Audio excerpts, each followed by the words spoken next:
Genghis Khan, दुनिया का सबसे ताकतवर हुक्मरान चंगेज खान ने अपनी आखिरी ख्वाहिश में कहा था, मुझे ऐसी जगह दफन करना जहां कोई भी कभी ना पहुंच सके।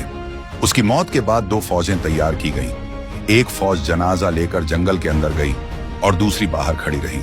जनाजा गहरे जंगलों, ऊंचे पहाड़ों और घने धुंध के बीच ले जाया गया। रास्ते में जिसने भी सिपाहियों को देख लिया उसे फौरन कत्ल कर दिया गया।